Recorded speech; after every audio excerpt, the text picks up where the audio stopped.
ನಿಮ್ಮ ಸತ್ಯ ಯುನಿಲೆಟ್ full Moon sale June 29 ಒಂದು ದಿನ ಮಾತ್ರ. ಸತ್ಯ ಯುನಿಲೆಟ್. ಕಾರಿನೊಳಗೆ ನಾಡ ಬಾಂಬ್ ಸ್ಫೋಟಿಸಿಕೊಂಡು ವ್ಯಕ್ತಿ ಸೂಸೈಡ್ ಮಾಡಿಕೊಂಡಿದ್ದಾನೆ. ನಾಗೇಂದ್ರ ಎಂಬ ಪಾಗಲ್ ಪ್ರೇಮಿ ಕಾರಿನ ಒಳಗೆ ನಾಗೇಂದ್ರ ಎಂಬ 30 ವರ್ಷದ ಯುವಕ ಸಜೀವವಾಗಿ ದಹನವಾಗಿದ್ದಾನೆ.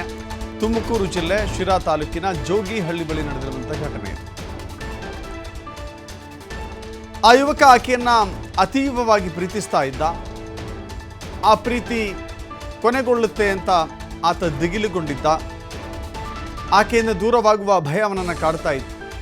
ಹೀಗಾಗಿ ಆಕೆಯನ್ನು ಕಿಡ್ನ್ಯಾಪ್ ಮಾಡಿದ್ದ. ಜೊತೆಯಲ್ಲಿದ್ದಂಥ ಆ ಯುವತಿಗೆ ಈಗ ಗಾಯವಾಗಿದೆ. ಜಿಲ್ಲಾಸ್ಪತ್ರೆಗೆ ರವಾನೆ ಮಾಡಿದ್ದ. ಇಬ್ಬರು ಪರಸ್ಪರ ಪ್ರೀತಿ ಮಾಡ್ತಾ ಇದ್ರು.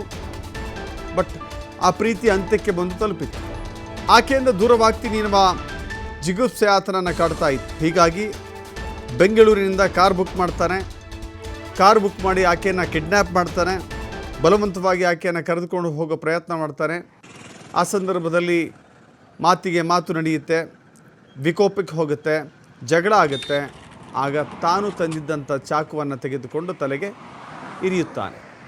ತಲೆಗೆ ಚುಚ್ಚಿದ ನಂತರದಲ್ಲಿ ಆಕೆ ಸಾವಿನ ಭಯದಲ್ಲಿರ್ತಾಳೆ. ಜೊತೆಗೆ ಮುಂದೆ ಡ್ರೈವರ್ಗೂ ಕೂಡ ಇದು ಅತಿರೇಕಕ್ಕೆ ಹೋಗ್ತಾ ಇದೆ ಅಂತ ಅನ್ನಿಸ್ಬಿಡುತ್ತೆ. ತಕ್ಷಣ ಕಾರ್ ನಿಲ್ಲಿಸಿದಾಗ ಆ ಯುವತಿಯು ಕೂಡ ಕಾರಿನಿಂದ ಇಳಿದು ಹೋಗ್ತಾಳೆ.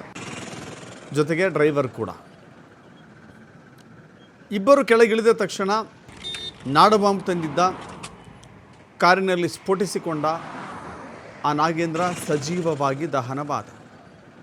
ಇನ್ನು ಗಾಯಗೊಂಡಿದ್ದಂಥ ಯುವತಿಯನ್ನು ಆಸ್ಪತ್ರೆಗೆ ದಾಖಲು ಮಾಡಲಾಗಿದೆ. ಚಿಕಿತ್ಸೆಯನ್ನು ಕೊಡಿಸಲಾಗ್ತಾ ಇದೆ. ನೋಡ್ತಾ ಇದ್ದೀರಿ, ಆಕೆಯ ತಲೆಗೆ ಬ್ಯಾಂಡೇಜ್ ಸುತ್ತಲಾಗಿದೆ, ಕೈಗೂ ಕೂಡ ಬ್ಯಾಂಡೇಜ್ ಹಾಕಲಾಗಿದೆ. ಆಕೆಗೆ ಪ್ರಾಥಮಿಕ ಚಿಕಿತ್ಸೆಯನ್ನು ಕೊಡಲಾಗಿದೆ. ಜೊತೆಗೆ ಏನಾಗಿತ್ತು ಎನ್ನುವ ವಿವರವನ್ನು ಪೊಲೀಸರು ಪಡೆದುಕೊಂಡಿದ್ದಾರೆ.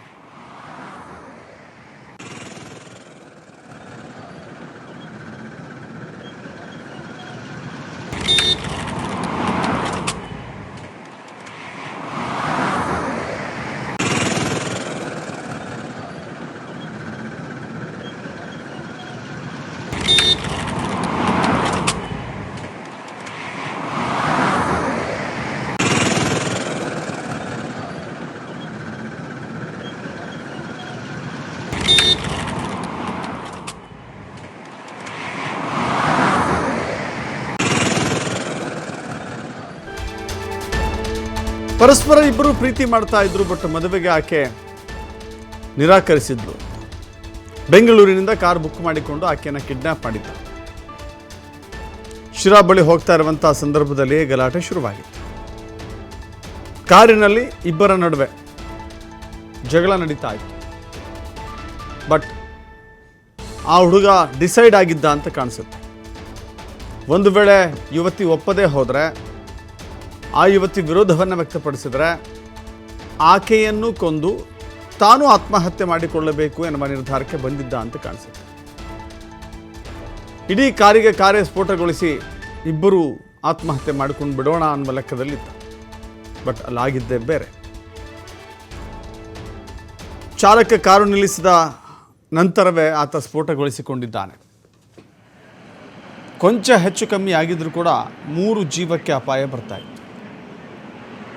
ನೋಡಿ, ಯಾರೇ ಆಗಲಿ ಕ್ಯಾಬ್ ಬುಕ್ ಮಾಡಿದ ತಕ್ಷಣ ಹೊರಡ್ತಾರೆ. ಯಾಕಂತ ಹೇಳಿದ್ರೆ ದೈನಂದಿನ ಜೀವನ ಕ್ಯಾಬ್ ಚಾಲಕರಿಗೆ ಅದು ಯಾರು ಬರ್ತಾರೋ, ಯಾರು ಕೂತ್ಕೋತಾರೋ, ಯಾರು ಜಗಳ ಮಾಡ್ತಾರೋ ಅವ್ರಿಗೆಲ್ಲ ಗೊತ್ತಿರಲ್ಲ. ಅವರಿಗೆ ಮಾಹಿತಿ ಇರೋದಿಲ್ಲ. ಪರಸ್ಪರ ಜಗಳ ಮಾಡಿಕೊಂಡಾಗಲೂ ಕೂಡ ಬೆಂಗಳೂರಿನಿಂದ ಶಿರಾವರೆಗೂ ಕೂಡ ಹೋಗಿದ್ದಾರೆ. ಅಲ್ಲಿವರೆಗೂ ಕೂಡ ನಿರಂತರವಾಗಿ ಜಗಳ. ಯಾವಾಗ ಚಾಕು ಹಾಕ್ತಾನೋ, ಚಾಕು ಹಾಕಿದ ನಂತರದಲ್ಲಿ ಡ್ರೈವರ್ ಕಾರ್ ನಿಲ್ಲಿಸ್ತಾರೆ. ಇದು ಅತಿ ಆಯಿತು, ಇನ್ನೇನೋ ಅಪಾಯ ಬಂದೆರಗುತ್ತೆ ಅಂತ ಹೇಳಿ ಆನಂತರದಲ್ಲಿ ಯುವತಿ ಕೂಡ ಕಾರಿನಿಂದ ಹೊರಗೆ ಓಡಿ ಬಂದಿದ್ದಾಳೆ.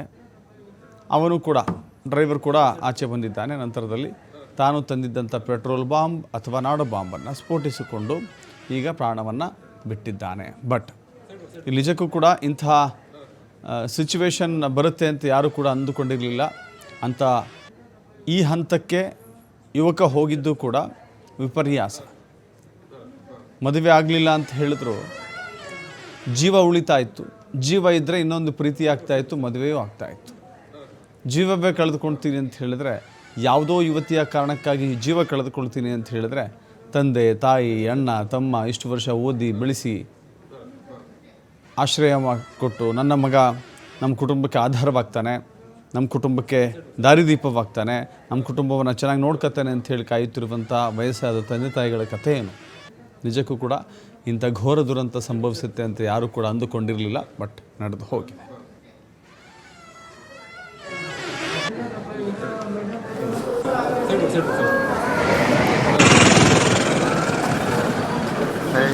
ನ್ಯಾಷನಲ್ ಹೈವೇ ಮೇಲೆ ಒಂದು ಗಾಡಿಯಲ್ಲಿ ಫೈರ್ ಆಕ್ಸಿಡೆಂಟ್ ಆಗಿರೋದು ಮಾಹಿತಿ ಬಂದಿದೆ. ಸೊ ಇಮಿಡಿಯೇಟಾಗಿ ಸ್ಪಾಟ್ಗೆ ಬಂದು ನೋಡುವಾಗ ಅಲ್ಲಿ ಆ ಗಾಡಿಯಲ್ಲಿ ಹೋಗ್ತಾ ಇರುವ ಇಬ್ಬರು ಅಲ್ಲಿ ಕಂಡು ಬಂದಿದ್ದರು, ಡ್ರೈವರು ಮತ್ತು ಒಬ್ಬ ರಮ್ಯಾನ್ ಅಂತ ಹುಡುಗಿ.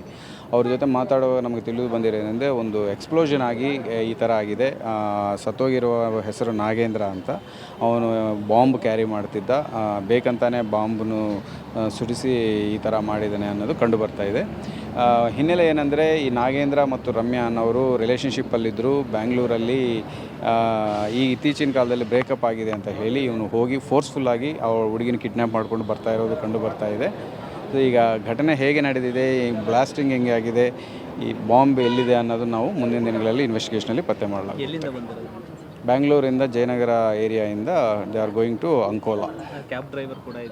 Cab driver Uber book. ಕಲ್ಲಂಬೆಲ್ಲ ಪೊಲೀಸ್ ಸ್ಟೇಷನ್ ಲಿಮಿಟ್ಸಲ್ಲಿ ನ್ಯಾಷನಲ್ ಹೈವೇ ಮೇಲೆ ಒಂದು ಗಾಡಿಯಲ್ಲಿ ಫೈರ್ ಆಕ್ಸಿಡೆಂಟ್ ಆಗಿರೋದು ಮಾಹಿತಿ ಬಂದಿದೆ. ಸೊ ಇಮಿಡಿಯೇಟಾಗಿ ಸ್ಪಾಟ್ಗೆ ಬಂದು ನೋಡುವಾಗ ಅಲ್ಲಿ ಆ ಗಾಡಿಯಲ್ಲಿ ಹೋಗ್ತಾ ಇರುವ ಇಬ್ಬರು ಅಲ್ಲಿ ಕಂಡು ಬಂದಿದ್ದರು.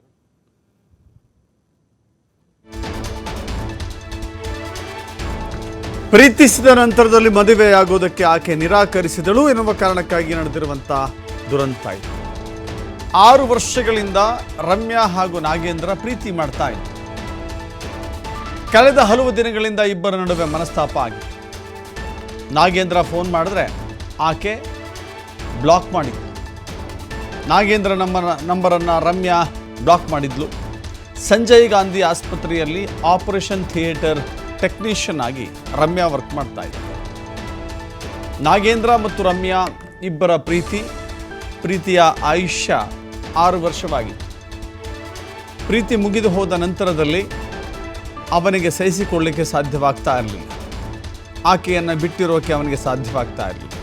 ಸೊ ಹೀಗಾಗಿ ಆಕೆಯನ್ನು ಕಿಡ್ನ್ಯಾಪ್ ಮಾಡಿ ಕರೆದುಕೊಂಡು ಹೋಗಿ ಬಲವಂತವಾಗಿ ಮದುವೆ ಮಾಡಿಕೊಳ್ಳಬೇಕು ಅನ್ನುವ ಇರಾದೆಯನ್ನು ಇಟ್ಟುಕೊಂಡಿದ್ದ ಅನ್ನೋದು ಒಂದು ಬರುತ್ತೆ.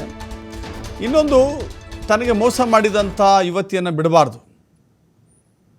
ತನಗೆ ಮೋಸ ಮಾಡಿದ್ದಾಳೆ ಅಂದರೆ ಆ ಯುವತಿಗೆ ಏನಾದರೂ ಕೆಡಕುಂಟು ಮಾಡಬೇಕು ಅಂತ ಅವನು ಅಂದುಕೊಂಡಿದ್ದ, ಗೊತ್ತಿಲ್ಲ. ಸೊ ಹೀಗಾಗಿ ಅವನು ಆಕೆಯನ್ನು ಬಲವಂತವಾಗಿ ಕಾರಿನಲ್ಲಿ ಕೂರಿಸಿಕೊಂಡು ಕರೆದುಕೊಂಡು ಹೋಗಿ ಇಂಥ ದುರಂತಕ್ಕೆ ಸಾಕ್ಷಿಯಾಗಿದ್ದಾನೆ. ತನ್ನನ್ನು ತಾನೇ ಸ್ಫೋಟಿಸಿಕೊಂಡು ಪ್ರಾಣವನ್ನು ಬಿಟ್ಟಿದ್ದಾನೆ. ಈ ಘಟನೆ ಅಚ್ಚರಿ, ಆಘಾತ ಅವರ ಕುಟುಂಬಕ್ಕೆ.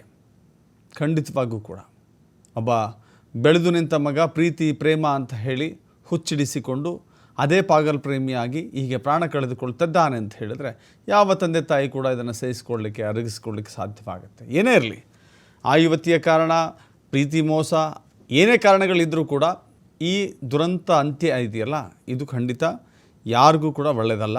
ಇಂಥ ನಿರ್ಧಾರ ಮಾಡುವ ಮುನ್ನ ಸಾವಿರಾರು ಬಾರಿ ಯೋಚನೆ ಮಾಡಬೇಕಾಗತ್ತೆ.